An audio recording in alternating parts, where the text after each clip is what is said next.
Na Tribuna do Norte, o governador do Rio Grande do Sul, Eduardo Leite, foi entrevistado do Sistema Tribuna de Comunicação. Ele comentou a repercussão da declaração de que é homossexual e disse que não houve intenção de tirar proveito dessa informação com vias às eleições de 2022. Vamos ouvir o primeiro trecho, né, Virgínia? E a gente já introduz o Júlio Pinheiro na conversa. Eu me coloquei nesta condição de falar publicamente a respeito do tema, preocupado justamente de falar sobre isso antes de chegar qualquer discussão eleitoral mais incendiando, vamos dizer assim, o cenário todo político, né? Nesse momento ainda a discussão política eleitoral é mais distante para a população em geral, está mais numa classe política mesmo, nos analistas políticos, é menos junto à população em geral. Não falar sobre isso deixaria um assunto sendo tratado por adversários como se tivesse algo a esconder. E eu não tenho nada a esconder, né? Isso não é nada de errado. Eu me orgulho, né, de ser quem eu sou e me apresentar do jeito que eu sou para a população. Não tem nada de errado. De errado tem eles a esconder, outros aí que escondem rachadinha, mensalão, petrolão, superfaturamento de vacinas, eles têm outras coisas a esconder. Eu não deixaria que tentassem fazer crer que eu tivesse algo a esconder, ainda mais sem ser algo de errado. E por isso resolvi falar neste momento, mas sem um cálculo eleitoral. E o governador disse ainda que é candidato às prévias do PSDB. Ele irá disputar a indicação da candidatura ao lado de nomes como o governador João Dória e o senador Tasso Gereissati.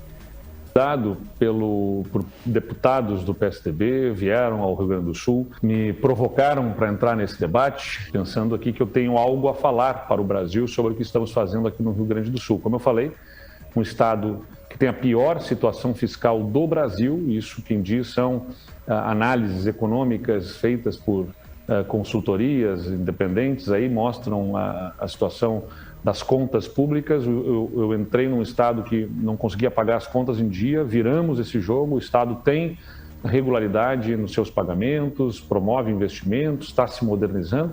Então, fui provocado pelos deputados e senadores do meu partido e entendo que tenho algo a colaborar e por isso me lancei nessa jornada para ajudar a construir um caminho alternativo para o Brasil. Sobre o presidente Bolsonaro, Eduardo Leite disse que fará de tudo para evitar um segundo turno entre o atual presidente Lula e ele. Vamos ouvir. O país não pode ficar nessa escolha entre um programa econômico que foi ruim, né, embora se tenha tido ao longo do mandato do presidente Lula alguma sensação de bem-estar promovida por um crescimento econômico, a verdade é que aquilo foi artificial e cobrou uma conta muito pesada depois ao longo do governo Dilma, né? Uma recessão profunda em 2015 e 2016, a mais profunda da nossa história. 14 milhões de desempregados lá em 2016, 2017, a gente tinha no país. Um desemprego recorde naquele momento por conta de toda uma forma de governar que gastou mais do que podia, quebrou o país, arrebentou a nossa credibilidade, acabou forçando os juros a serem elevados, uma falta de plano de desenvolvimento de longo prazo para o país, buscando consumir tudo no curto prazo para gerar uma percepção para a população de, como eu disse, de bem-estar, né? Então, a gente foi mais ou menos o seguinte: para poder se sentir bem no curto prazo, a gente cavou um buraco muito grande no longo prazo, mais à frente no caminho. E o país foi jogado nesse buraco, né? O buraco no qual o país foi lançado é em função de uma política econômica irresponsável que se teve naquele tempo, especialmente do segundo mandato do presidente Lula. E, de outro lado, né, a escolha do Bolsonaro seria a escolha por manter esse nível de confronto, de conflito, de uns contra os outros e até de ataque à democracia. E também a falta de uma agenda para o país.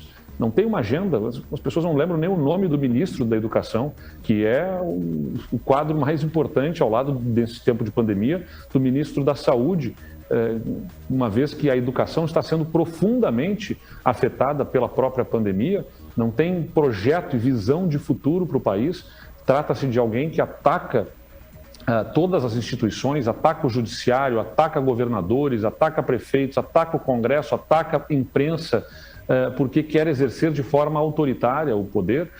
Está errado isso, né? O país... E depois de tecer todas essas críticas ao atual governo, o governador do Rio Grande do Sul foi favorável à abertura do processo de impeachment do presidente Bolsonaro.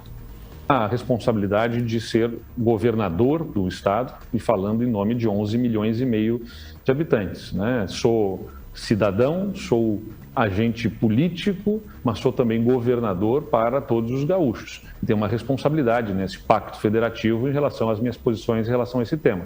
Os fatos são muito graves, precisam de rigorosa apuração e parece ser inevitável a abertura de um processo para investigação, inclusive através de um processo de impeachment.